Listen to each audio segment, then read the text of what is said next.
আসসালামু আলাইকুম ওয়া ওয়ালাইকুম রাহমাতুল্লাহ। আসসালাম ওয়া রাহমাতুল্লাহি ওয়া বারাকাতুহু। সুপ্রিয় দর্শক মণ্ডলী, আশা করি সব ভালো আছেন। এই মুহূর্তে আমরা আছি এস বলকর এস মামুন না ভাই আমার মাতবার দাও না। মত ওই আপনার মাথায় মাত্রা আমি কত হতো দুইজন অতিথি আনছেন, আমরা স্যার এই চিন্তা ভাবনা করতে নাই সব সময় যে উপস্থাপকের মাথা লাগবে লাগছে না। সুপ্রিয় দর্শক মণ্ডলী, আমরা এই মুহূর্তে আছি এস বলকের এস ভাই সামনে। আমরা তাই আমরা প্রশ্ন করতেছি যে আমার নাম কি? আমার নাম বেলাল আহমদ মুরাদ, আমার বাড়ি হই আমার বাড়ি সিলেট। আপনারা প্রশ্ন করতেছি আপনি প্রশ্ন করতেছি যে আমি কবে থেকে অভিনয় শুরু করছি বাক্কা থেকে, যে সময় আমার বুঝেছি ওই সময় থেকে অভিনয় করছি। অভিনয় শুরু বিমানে থেকে স্কুলে গেছি বিমানে করছি, মাদ্রাসাতে গেছি বিমানে করছি, আম্মাই ডাকছেন বিমানে করছি, আম্মা হাসেন গুমনি করছি গুমু, আম্মা হাসেন কিতাবের বিমানে কিতাব প্রেজেন্টার আপনি প্রেজেন্টার হোক। এরপরে তাই আমার প্রশ্ন করি মনে হইরা যে আপনার তো প্রশ্ন করছি এবলা যাই আমার অন্য দিদি গেছে, অন্য দিদিকে প্রশ্ন করতেছে যে আপনি কি ইউটিউব জগৎ আইলা? তাই উত্তর দিবা যে আমি ইউটিউব জগৎ আইছি মূলত আমার একটা ইচ্ছা আছে যে ইউটিউবিং এর মাধ্যমে আমি সমাজে সুন্দর সুন্দর কিছু তুলে ধরুন, ঠিক তেমনি হবে তাই নেব আমজাদ সুমিল। হায় রে হায়, আপনার ওটা আগে আপনি তো চিনেন। আচ্ছা আরে আসবাই উপস্থাপক কে তাই আমরা আমরা কইলা আপনি প্রেজেন্টেশন করবা এই বাচ্চাটা কই তুলে তো নিজের তো নিজে বিটা না আপনারটা কইছি আমি তো মুখ খুদার সময় পাইছি না। আমার উপস্থাপক কেমন পরিচয় দিবা? আপনার পরিচয় আপনি তখন হইতেছিলেন নিজে আপনার নাম গুলো না আব্দুল্লাহ নুমান, সুন্দর অভিনয় করেন এবং তাই না আপনার তো তাই না কলচেস্টারের একজন বাসিন্দা ইংল্যান্ডের এবং তাই খুব জনপ্রিয়।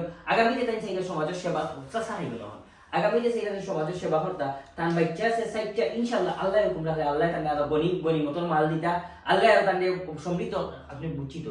এর বাদে জিজ্ঞেস যে আপনি কোন সময় আমি কইলাম তো পাইছি এবারে আপনি জিজ্ঞেসিলেন যে আপনি কোন সময় অভিনয় করেন। তাই না আসলে যে সময় ফ্রি তোমার বাড়ি কই? আরে ভাই তাই না আসলে যে সময় অভিনয় ফ্রি তখন তো আমি জানি যে কলচেস্টার ফোন জ্ঞানে এনে এদের একটা কাজ করে অবনত প্রশ্ন অবনত হয়ে গেছে শেষ হইল কলচেস্টার আপনি বুঝলেন বিদাবি লোক আচ্ছা আচ্ছা এই ফাউন্ডে আপনি কইলা নিয়েছেন আমি তো মাতবারও সুযোগ পাইলাম না।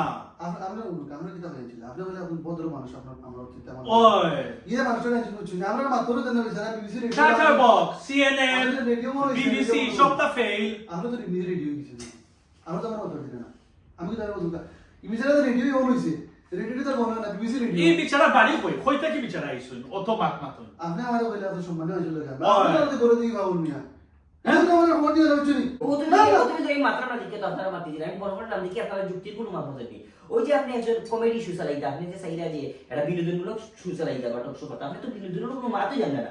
আপনার মুখ আসি নাই, আপনাদের নির্যাতিত পুরুষ।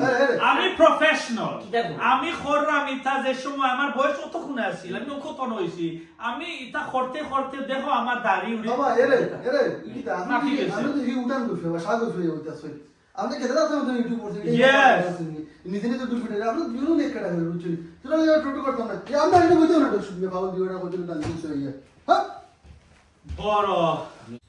আপনি কেমন আছেন? আলহামদুলিল্লাহ খুব ভালো আছি। আজকের এই শুটাই আপনি কেমন আছেন? আমি খুব ভালো আছি। আমি খুব আনন্দিত যে আপনার এই শুটে আপনি কবে থেকে অভিনয় শুরু করেন? আমার শুরু অভিনয় অনেক আগ থেকে। আমি যখন শিশু আপনার ফিউচারের প্ল্যান কি? আমার ফিউচারের প্ল্যান আমি একটা সত্য একটা জায়গা দিতে আমি চাই সুন্দর একটা মিডিয়ার একটা বাড়াটা ভূমিকা রাখতাম।